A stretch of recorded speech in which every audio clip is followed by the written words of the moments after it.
Hello everyone! Friends, we have received a lot of comments about the game Five Nights at Freddy's, or FNAF, and there are a lot of videos about this game on YouTube. You can find walkthroughs, different theories, and all sorts of revelations. But for some reason, no one has told the story of how Scott Cawthon created this masterpiece. It was a very intense and even dramatic process. Scott had to almost hit rock bottom to come up with one of the most popular video games in the world. Let's get into the details. It's time to start.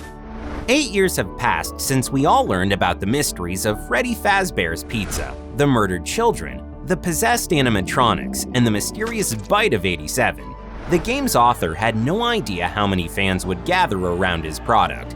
From its inception, there have been 13 games, 12 books, 3 official comics, and a bunch of music tracks. Even a movie was announced, but unfortunately, it has not yet been made. It all started in Houston in Scott Cawthon's apartment. He was a game developer and his career started back in the 90s. His first project was Doofus, a game he created in 1994. Almost nobody had heard of it because there isn't much to hear. The game turned out to be full of bugs and not particularly interesting. Scott later released a large number of games, many of which were criticized by the public. In particular, the game Chipper and Sons Lumber Co. People complained about the animations and characters that looked like scary animatronic creatures. In case you don't know, animatronics are huge toy animals that have an endoskeleton inside them. They can sing songs and move different parts of their bodies. Such machines were popular in the 1980s in the US. They were often placed in cafeterias and shopping malls. But back to our developer. After many years of failure, Scott fell into a deep depression and even considered changing careers. But before he left, he decided to release one last game. The animatronics that critics didn't like in his previous games became the basis of a new horror game. He even started a fundraising campaign, but got $0. So he had to pay for the game from his own pocket. Scott was inspired by memories of animatronic he saw in restaurants when he was a kid. Just like in the game, the toys performed for the people there, singing songs and entertaining the children.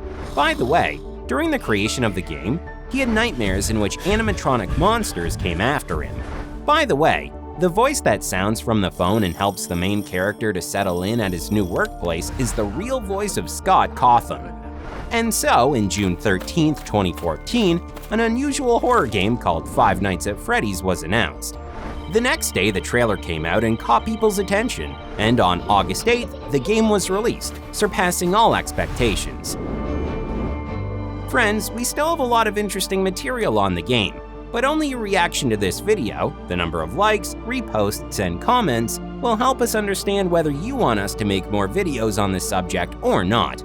So, tell us in the comments, have you played Five Nights at Freddy's? Can you tell us anything interesting about this game?